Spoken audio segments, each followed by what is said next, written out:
Selamat pagi saudara kasih. Kita akan menyampaikan renungan singkat kepada saudara yang kali ini saya beri tema pengikut setia walaupun tidak dikenal. Teksnya diambil dari Kisah Rasul 1 ayat 21 sampai 26. Demikian firman Tuhan. Ini kata Petrus. Jadi harus ditambahkan kepada kami seorang dari mereka yang senantiasa datang berkumpul dengan kami selama Tuhan Yesus bersama-sama dengan kami, yaitu mulai dari baptisan Yohanes sampai hari Yesus terangkat ke surga meninggalkan kami, untuk menjadi saksi dengan kami tentang kebangkitannya. Lalu mereka mengusulkan dua orang, Yusuf yang disebut Barsabas dan juga yang bernama Yudas dan Matias. Mereka semua berdoa dan berkata, "Ya Tuhan, Engkaulah yang mengenal hati semua orang.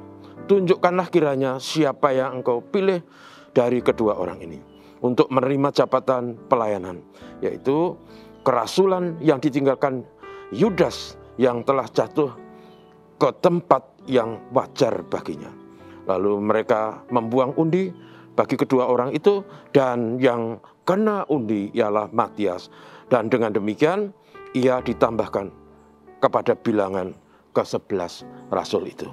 Saudara sekalian, seperti kita tahu bahwa pada waktu Tuhan Yesus di dunia dalam pelayanannya, dia memilih 12 orang secara spesifik menjadi murid-muridnya yang tiap hari bersama-sama dengan Yesus dalam hubungan yang sangat dekat, tiap hari mendengar pengajaran, tiap hari melihat dan meneladani kehidupan Yesus.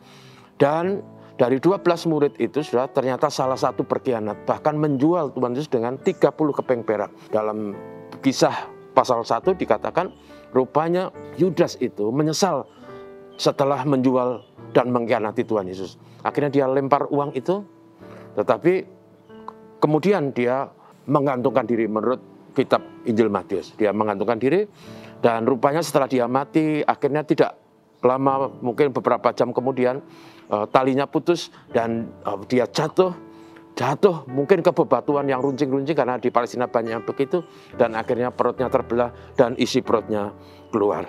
Kemudian dalam teks yang saya baca tadi, dalam pertemuan itu kemudian Petrus berdiri dan mengusulkan supaya ditambahkan seseorang kepada para rasul yang jumlahnya hanya 11. Karena itu ditambahkan satu orang sebagai pengganti Yudas Iskariot tersebut. Yang menarik, usul Petrus adalah supaya ditambahkan seseorang yang selama hidupnya sudah sungguh-sungguh bergaul bersama-sama dengan para murid dan juga bersama dengan Tuhan Yesus, bahkan sejak Tuhan Yesus dibaptiskan oleh Yohanes Pembaptis di Sungai Yordan sampai pada saat Tuhan Yesus naik ke surga. Jadi rupanya bukan hanya 12 murid saja yang selalu berinteraksi mengikuti Yesus dengan setia, tapi ada orang-orang yang namanya tidak tercatat, yang tidak dikenal, tapi setia luar biasa.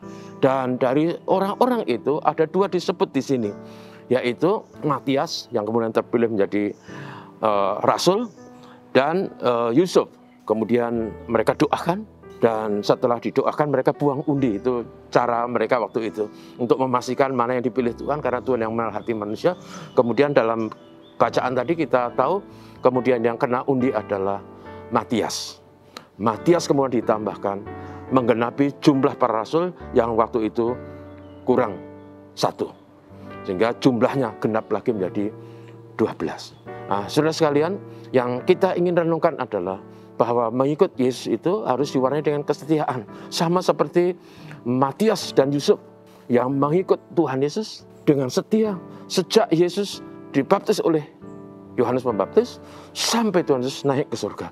Walaupun tidak dikenal, walaupun tidak mendapat keuntungan, walaupun mungkin juga susah, tapi mereka ikut dengan setia. Sehingga ini pelajaran untuk kita semua dalam kehidupan kita sebagai orang Kristen. Mengikut Tuhan itu harus diwarnai dengan kesetiaan.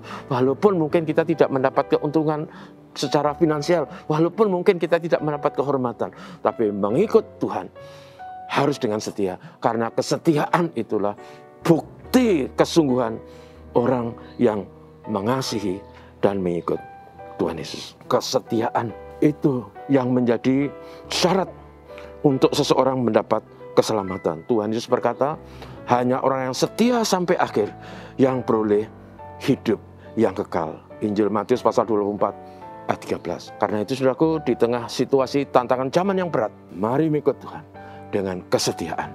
Karena kesetiaan itu bukti kualitas iman. Tuhan memberkati. Mari kita berdoa. Terpujilah namamu. Terima kasih hari ini Tuhan Yesus.